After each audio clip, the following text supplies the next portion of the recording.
তো হ্যালো বন্ধুরা, তোমরা সবাই কেমন আছো? আমি তো খুব ভালোই আছি। তো আবারও একটা ছোট্ট ভিডিও তোমাদের সঙ্গে আমি শেয়ার করছি।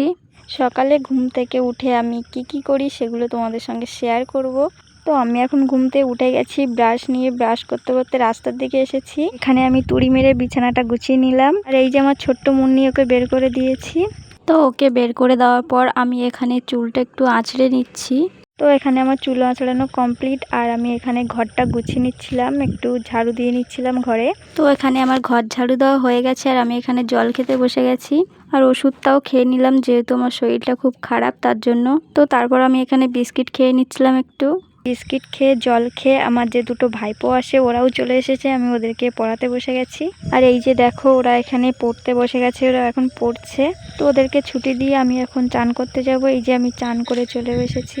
তো আমি এখন স্নান করে ঠাকুর ঘরে চলে এসেছি, আর ঠাকুর ঘরে এসে একটু ঝাড়ু দিয়ে নিচ্ছিলাম।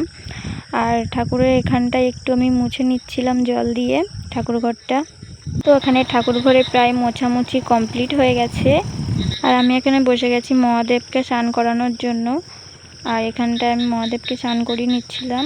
তো এখানে মহাদেবকে আমার স্নান করানো হয়ে গেছে। এখন আমি মহাদেবের মাথায় বেলপাতা দিয়ে দিচ্ছি।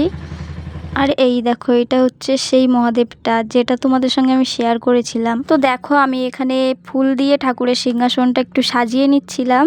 তো আমার এখানে ফুল দিয়ে ঠাকুরের সিংহাসনটা সাজানো হয়ে গেছে। এখন আমি ধূপ ধরিয়ে নিয়েছি। তো আমার এখন ঠাকুর ভোগ দেওয়া কমপ্লিট। আর দেখো কত সুন্দর লাগছে ঠাকুর ঘরটা দেখতে। তো ঠাকুর ভোগ দিয়ে আমি এখানে ঘরে চলে এসেছি। তো আমি এখানে ঘরে এসে চুলটাও একটু আঁচড়ে নিলাম। ভিডিওটা কেমন লাগলো সবাই কমেন্টে জানাবে। তো তোমাদের সঙ্গে দেখা হবে নতুন আরেকটা ভিডিওতে। Bye bye.